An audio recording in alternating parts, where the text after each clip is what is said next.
We are the LS14 Trust, a group of local people working together to transform our community. We love Seacroft.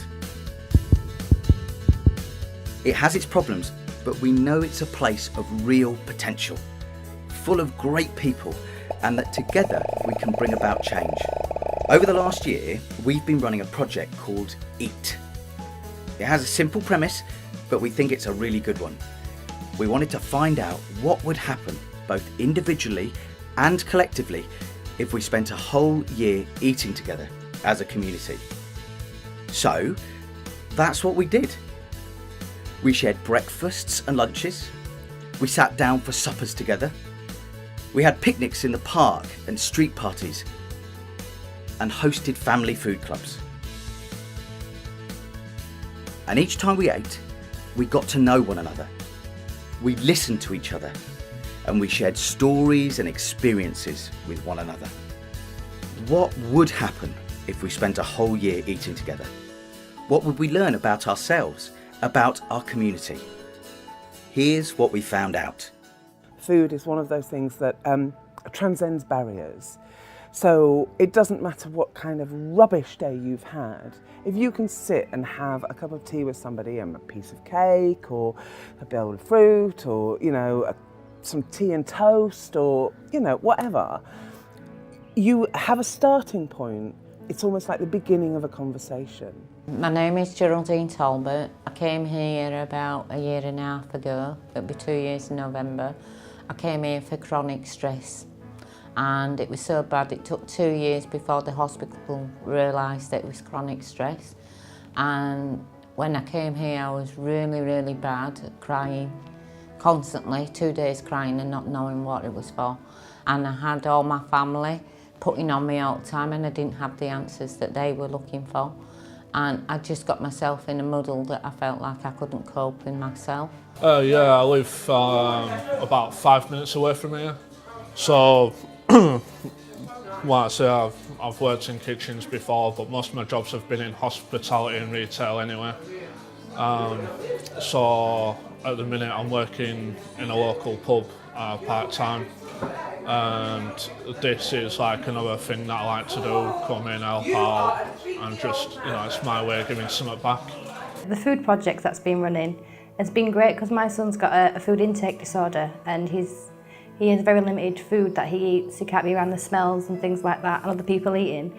So to be able to bring him here with all the different smells and the people eating at different times, it's just made him relax around food. He can now sit at a table when someone's eating food and not be physically sick. When I came here, Viv, she told us how to cope with things, and then I wanted to stay on. I didn't want to go after.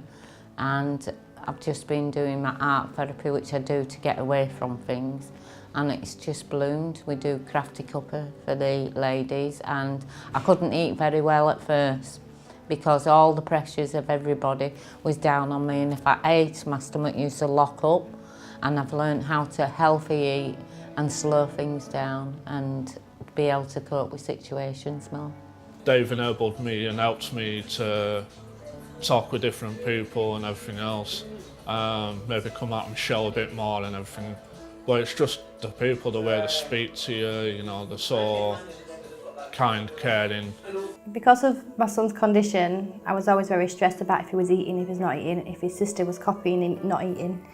And since you get to come here, it's just not to explain it and just so much more relaxed. I'll put the food out, and if he has it, he has it. If he doesn't, he doesn't. And I think this is my holy grail. From the minute I've come in here, I don't want to come out because it's like a big family. We all know that it's important that we eat good food in order to be healthy. But this year has also taught us that it's not just about what you eat that is important, but how you eat too. You can have the healthiest greens on your plate, but if you eat in isolation every day, this may not be good for your long-term well-being. We are incredibly grateful for our NHS, and we have no doubt that there are no substitutes for medical intervention when it's needed. However, we hope our findings will add to the voices of those who also recognise the overwhelming importance of social factors in our personal and collective health. We should remain resolute in our belief that the answer to so many of life's problems are to be found in community. The old adage remains as true as ever. No one is an island. This little bit of wisdom is known full well by those who have eaten together this year. So here is our recipe.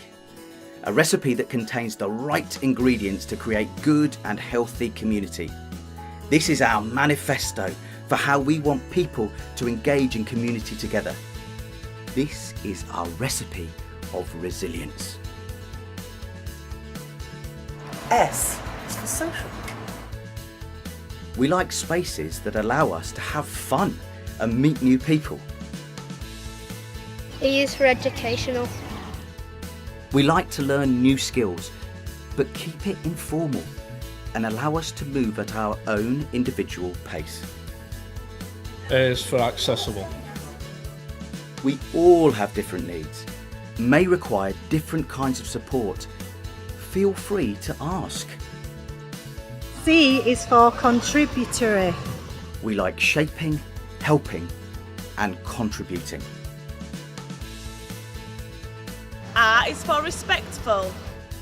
We all have skills, knowledge, and experience that we'd be happy to share.